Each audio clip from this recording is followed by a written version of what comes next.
Bueno, lo sucedido en Ceuta, el ataque a la soberanía nacional, a la integridad del territorio, es de lo más grave que ha ocurrido en España en los últimos tiempos. Vamos a ver las responsabilidades de cada uno. Hay una juez, María Tardón, yo la conozco personalmente, muy seria, de la Audiencia Nacional, que ha abierto diligencias. Y hay una información, por cierto, de un colaborador de esta casa, de Pablo Muñoz, con una amplísima trayectoria, que ha publicado una noticia sobre que sí que se informó por parte del Servicio de Inteligencia de las Fuerzas Armadas, que incluye a los 3 ejércitos y al CNI, varios días antes, por el conducto legal codificado con sus claves a las autoridades españolas, al gobierno español. Por tanto, es muy distinto lo que estás diciendo con eso, a lo que él pide. Pero bueno, sí. Tú estás hablando de cuestiones políticas, de decisiones políticas. Puede haber responsabilidad criminal. No, fíjate pero lo que estás te estoy hablando. No ríais, hay una diferencia. No ríais. Nadie se está riendo. Si un gobierno ha desoído las advertencias del Servicio de Inteligencia y ha mirado hacia otro lado, no ha es que eso no lo contempla el artículo 102 de la puede haber Constitución. Responsabilidad, entre otras cosas porque hay 100 muertos. Eso no y son lo 100 muertos el que a lo mejor por 102. una inacción del gobierno han tenido lugar. Estás hablando... Ojito con lo que acaba de pasar en 4, porque Sara Santaolalla ha vuelto a televisión después de toda la polémica que protagonizó con Antonio Naranjo. Y su regreso no ha sido precisamente tranquilo. Esta vez ha sido Risto Mejide quien ha terminado discutiendo con ella por un polémico mensaje publicado en redes sociales. Y lo interesante no es solamente la bronca. Lo interesante es por qué Risto termina cuestionando a Santaolalla y qué contradicción cree encontrar en su discurso. Porque aquí hay bastante tela que cortar. Vamos a explicar exactamente qué ha pasado. Sara Santaolalla se ha convertido durante los últimos tiempos en una de las tertulianas que más controversia genera en televisión y redes sociales. Tiene posiciones claramente progresistas, y además, existe un dato político que muchas veces pasa desapercibido cuando aparece como tertuliana. Santaolalla llegó a formar parte de las listas electorales del PSOE en Salamanca en 2019 y 2023. Y recientemente protagonizó una bronca tremenda con Antonio Naranjo en boca de todos. Aquella discusión terminó con Santaolalla abandonando el plató. Pero ahora reaparece. Esta vez en Todo es Mentira, el programa presentado por Risto Mejide. Y atención porque uno podría pensar: bueno, aquí estará mucho más cómoda. Pues resulta que no. Porque Risto decide preguntarle por una polémica que había provocado Santaolalla en X. El asunto tenía que ver con Vito Quiles. Santaolalla había publicado un mensaje en el que hacía referencia a las supuestas relaciones de Quiles con otros hombres. Y aquí empieza el debate. Porque Risto le plantea una pregunta bastante incómoda. ¿Qué pinta la sexualidad o la vida sentimental de una persona cuando quieres criticar sus ideas o su actividad pública? Y cuidado, porque esta pregunta cambia completamente el asunto.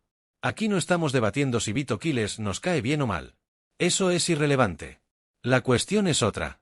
Imaginemos exactamente la misma situación, pero al revés. Imaginemos a un periodista conservador intentando desacreditar a una persona de izquierdas mencionando con quien mantiene relaciones. ¿Qué ocurriría? Probablemente tendríamos acusaciones de homofobia. Se hablaría de señalar la orientación sexual de una persona. Se exigirían disculpas. Y seguramente escucharíamos durante días que la vida privada jamás debe utilizarse para atacar políticamente a nadie. Pues precisamente por eso la pregunta de Risto resulta tan interesante. ¿Por qué aquí sí?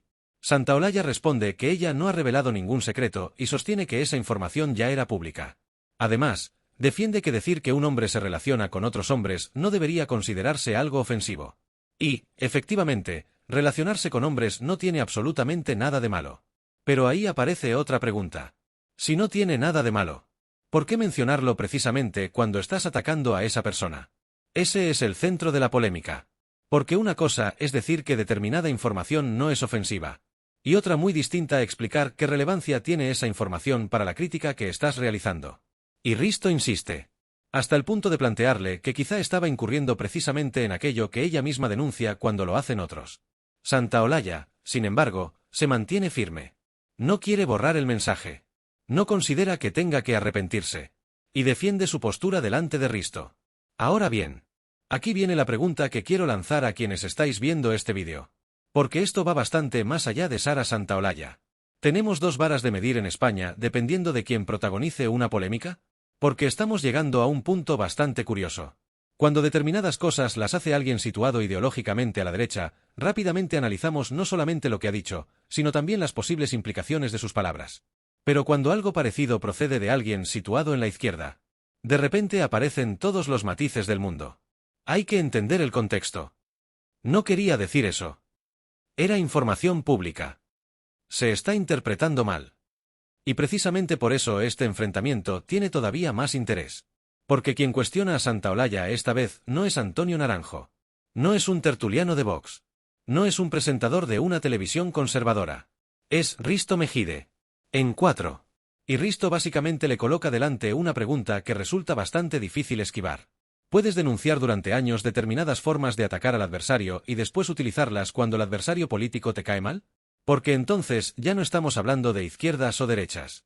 Estamos hablando de coherencia. Y aquí cada uno tendrá su opinión. A mí lo que me parece especialmente interesante es que Santaolalla no retrocede. Defiende su mensaje. Risto sigue cuestionándolo. Y tenemos delante una escena bastante poco habitual en televisión. Dos personas que probablemente coincidan en bastantes cuestiones políticas, terminando enfrentadas porque una de ellas considera que la otra ha cruzado una línea. Y ahora quiero vuestra opinión. Pero quiero que hagamos un ejercicio muy sencillo. Cambiad los protagonistas. Imaginad que este mensaje lo hubiera publicado un conocido tertuliano conservador sobre una activista progresista. Exactamente las mismas palabras. Exactamente la misma situación. ¿Creéis que la reacción mediática habría sido la misma? Sí. ¿O estaríamos hablando de un escándalo nacional? Porque dependiendo de vuestra respuesta, quizá tengamos delante algo bastante más importante que una simple bronca televisiva. Que alguien salga a decir algo implica que Sara es una mentirosa. No es decir, Sara es una mentirosa. Y si hay alguien que es ingenuo, es su... Vamos a... Creo que os he dado el tiempo suficiente para hablar de ello. Bueno, yo pido disculpas, pero estas cosas son de decencia profesional elemental. Yo creo que ha habido... Yo no estoy para numeritos. Escucha, Naranjo, mira, tú has podido hablar, te doy la palabra, Fernando has podido hablar, Sara ha decidido que abandonaba el programa, yo lo entiendo perfectamente, yo creo que Sara sí está siendo acosada, creo que es infame que nadie en este país sea acosado, igual que cuando fue acosada Cristina Cifuentes por una marabunta, lo he dicho y lo repetiré 50.000 veces. Yo veo las imágenes de Cristina Cifuentes acosada y me da verdadero asco ver a la gente que le grita a la cara, igual que a vosotros. Me parece mal que Sara sea acosada. También es cierto, yo en las imágenes que vi el otro día, yo personalmente las he mirado una y otra vez y yo no veo una agresión física, no lo veo. Y luego veo un auto del juzgado en el que leo que dice que no hay lesiones compatibles con los hechos denunciados. No, lesiones objetivables. Y hasta ahí me quiero quedar. Me quiero quedar ahí a la espera de lo que dicen los testigos, de lo que dice el juez. Oye, que al juez a lo mejor condena a Vitoquiles. Vete tú a saber. He sido y seré siempre el primero. Presunción de inocencia. Y seré el primero, pero no en privado. Es que quiero ir a pero solo una cosa. Es que Antonio, no, es que público, que yo ante los maleducados, eso no es periodismo. Lo que hace Vitoquiles no es periodismo. Lo tengo clarísimo. Es otra cosa. Es acosar. Pero estamos hablando de agresiones físicas que justifican que el presidente del gobierno y todo el gobierno al día siguiente salgan diciendo algo que, entre otras cosas, también es contra ti.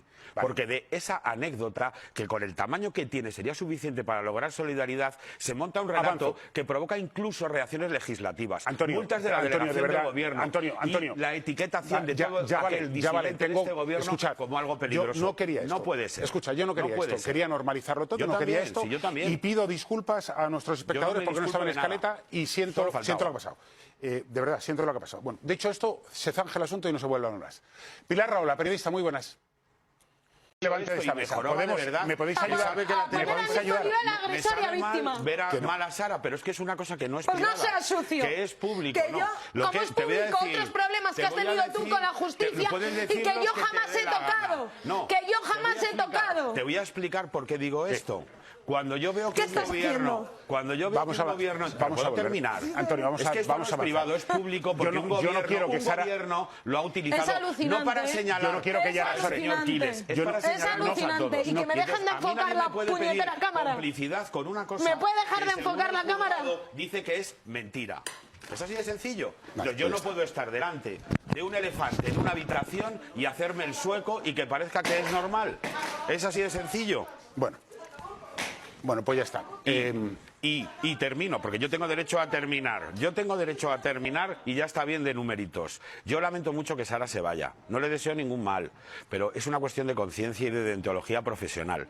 Cuando después de lo que hemos visto que ha provocado en público, logrando que desde el presidente del gobierno hasta el Ministerio del Interior eleven a público un asunto que luego dice que es privado, para, entre otras cosas, consolidar un relato de que en España todo es ultraderecha, violenta, nazi, máquina del fango y fabricantes de bulos, cuando cuando veo que este mismo gobierno utiliza ese caso con su complicidad para perfeccionar ese relato, yo no puedo permanecer al margen cuando lo que veo es que, después de estar callado una semana, el juez y el médico forense dicen que se lo ha inventado, que no tiene lesiones, que no hay razón ni compatibilidad entre lo que ella denuncia y lo que realmente ha pasado. Cuando su defensa se niega a poner los vídeos que demostrarían esa agresión. A mí me parece asqueroso que lo estás haciendo, Naranjo.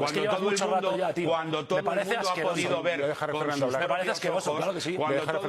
ha podido ver con sus propios ojos lo que ha pasado. Y no le daría importancia a Fernando, no, precisamente porque es compañera mía, tengo que tratarlo como lo tendría que tratar cualquier persona decente. Precisamente Quizá estemos viendo perfectamente retratada la doble vara de medir de una parte del debate público español. Dejad vuestra opinión en comentarios, porque aquí quiero leer especialmente a quienes estén en desacuerdo. ¿Santaolalla no hizo nada reprochable? ¿O Risto la pilló en una contradicción difícil de justificar? Os leo. Esto es Tendencia España. Suscribíos y nos vemos en el próximo vídeo.